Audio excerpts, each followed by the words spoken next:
Welcome to the CrossTalks channel, presented by Peter and Nana. Hello, I'm Peter. And I'm Nada.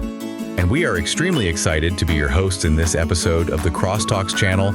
Let's deep dive. Welcome back to the deep dive. We sift through the sources so you get the actionable shortcuts. Today, we're doing a really critical deep dive. We're looking at the modern workforce, specifically Generation Z.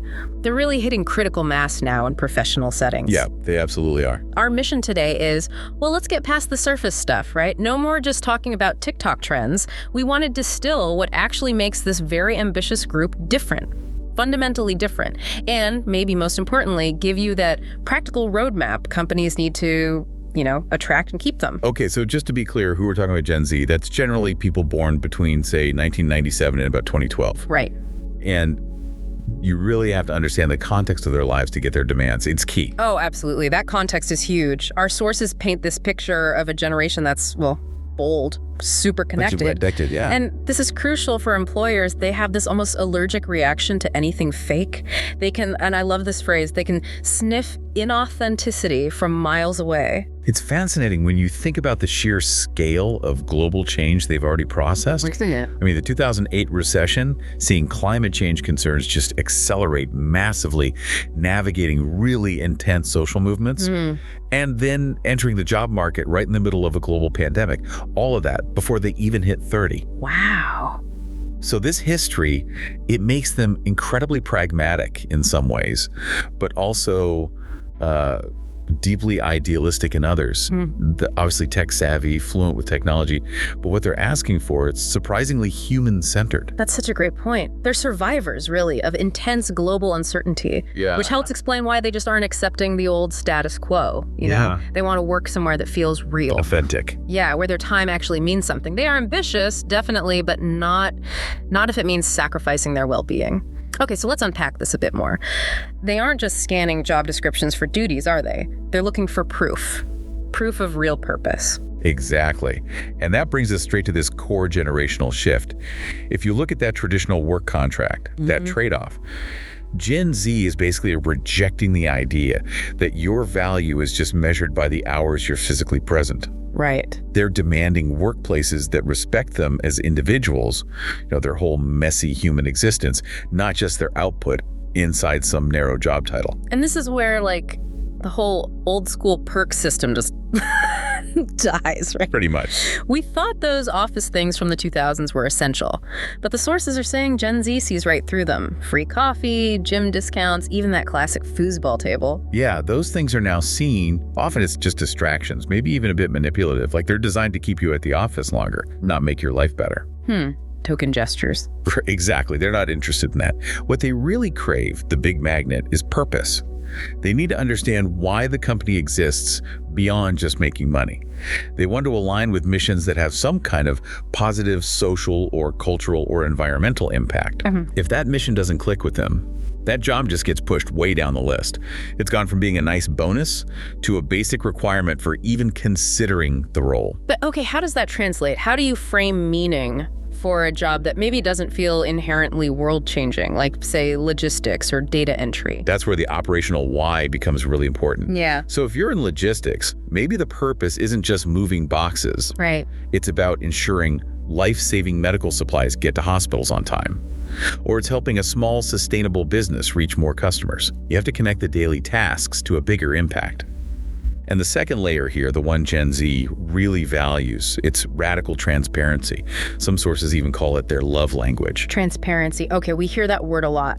How is Gen Z demanding it differently than, say, millennials did? Well, it's definitely not just about posting salary ranges anymore, although, that's pretty much table stakes now. It's about being truly honest about the company culture, the good and the bad, about real growth opportunities, even about where the company is messed up.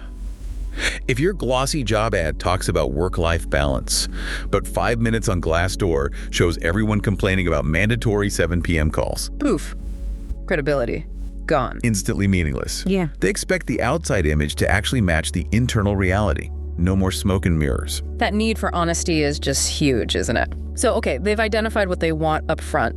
But what about once they're actually in the door? What keeps them engaged? The sources seem really clear on 4 sort of fundamental expectations, things that are non-negotiable if you want to keep them. Yeah, absolutely. The first one is flexibility. And we really need to stress this isn't seen as a perk anymore, it's the baseline. Okay. Work-life balance, or maybe work-life integration, is just a fundamental right to them.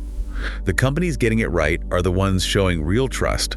They avoid micromanaging, they offer flexibility, but without everything descending into chaos. It's about focusing on results, not just tracking hours. Makes sense. And the second point seems tied directly to how they see the world, that fluid, always changing view, constant learning. Exactly. Gen Z just doesn't see careers as these rigid, straight-up ladders anymore. They want to keep moving, keep evolving. They actively push back against being, stuck in one box for years. Yeah, think about traditional careers. You might be marketing associate A for 2 years, then maybe marketing associate 2. Right, the linear path. A fluid path for Gen Z might mean starting in marketing, but then maybe pivoting to manage a project after 18 months, and then maybe leading some cross-functional thing in a totally different department. They expect that continuous lateral exposure and skill building, not just waiting for the next promotion upwards. Which means companies have to make specific investments, right? This isn't just hoping they learn on the job. No, it has to be structured. We're talking about serious learning budgets, proper internal mentorship programs, maybe focused on swapping skills, and really clear pathways for moving internally. Yeah. They're always thinking about their next step, their next evolution. If you don't help them do that inside your company, they'll just go find that evolution somewhere else. Simple as that. Okay, so flexibility, constant learning. What's the third expectation? This one's a big culture shift. Yeah. They demand leaders, not bosses. Leaders, not bosses. It's a huge shift in where power comes from. They'll follow people who inspire them, who communicate a clear why, a vision, not just people who give orders because their title on an org chart. Can you break that down practically? Like, what does a Gen Z approved leader do differently than a traditional boss?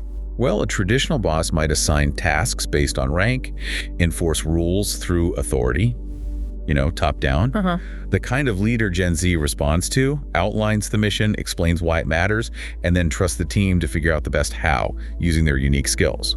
Leadership becomes about vision, empathy, collaboration, actively moving away from that strict hierarchy. Got it. And the fourth bedrock expectation. This one feels like it's gained so much momentum. Diversity and inclusion. Yeah. Like for Gen Z, this is just, it's not optional. Yeah. It's not a nice to have or a corporate initiative. It's mandatory. Why so fundamental for them, do you think?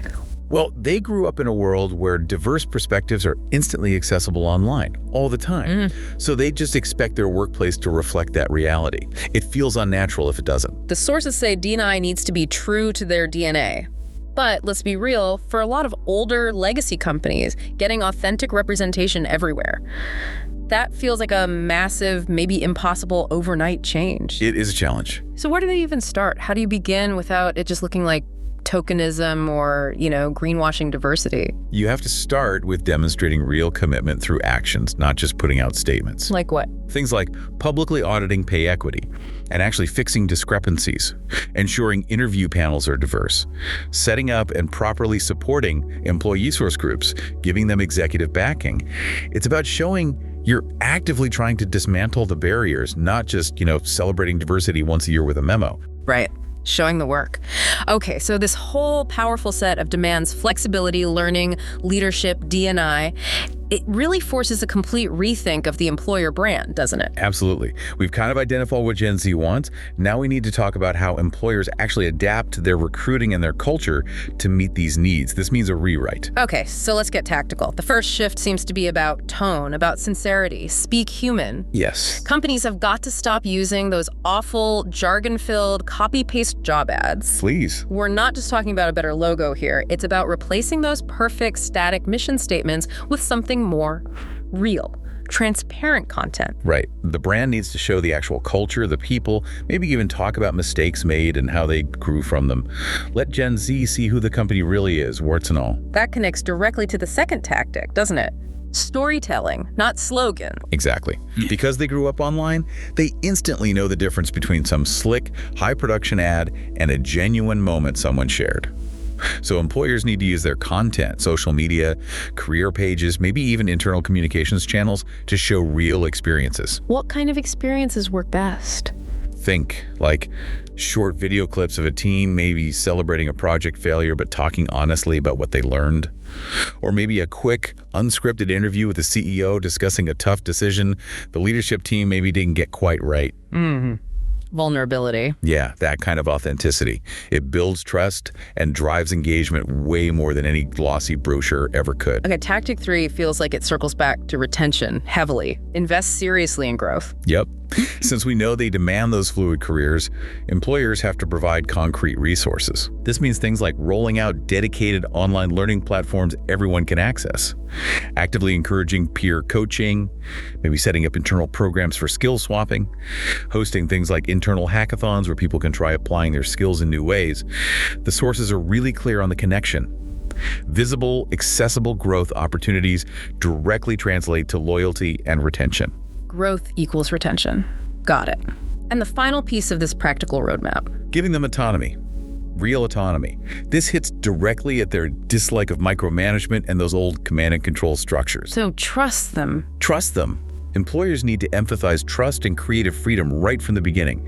Empower Gen Z members to actually own projects, to suggest potentially radical new ideas, to experiment a bit without this constant fear of being penalized if it doesn't work out perfectly the first time. They thrive on that kind of responsibility. They see it as proof that the company actually values their brain power and insight, not just their ability to follow instructions. Okay, so pulling all this together, it really sounds like the core takeaway from this deep dive is that Gen Z shouldn't be seen cynically, like there's some problem generation we have to figure out how to solve. Not at all. They're actually this incredible opportunity, aren't they? A catalyst to fundamentally evolve our workplaces for the better, making them stronger, more resilient, probably more human for everyone. Exactly. And if companies can meet them halfway, with that radical transparency we talked about, with real empathy and a genuine sense of purpose, this generation seems ready to bring a level of innovation, energy, and maybe even a type of loyalty that you just can't buy with a bigger recruitment budget. Absolutely spot on. The companies that really lean into this, the ones that get it right. They aren't just filling empty seats. They're literally building the future of work, one bold, purposeful Gen Z hire at a time. And by listening to these demands for transparency, for purpose, for flexibility, these organizations are actually creating stronger, more ethical, more adaptable workplaces for everyone, not just Gen Z. They're the force driving real cultural modernization. It really is powerful stuff, and it demands real change from organizations, doesn't it? Not just surface tweaks. So, as you, our listeners, think about applying this, maybe restructuring your own teams, here's a final thought to chew on. If Gen Z really defines leadership by vision and empathy, not just by hierarchy, what does that mean for the traditional role of, say, middle management in maybe 5 years? Good question. And is every company truly ready, culturally ready, to start dismantling some of those old command and control structures in favor of more horizontal trust and distributed leadership? Something to think about. Thanks for joining us for the deep dive. Keep exploring, keep learning, and we'll catch you next time.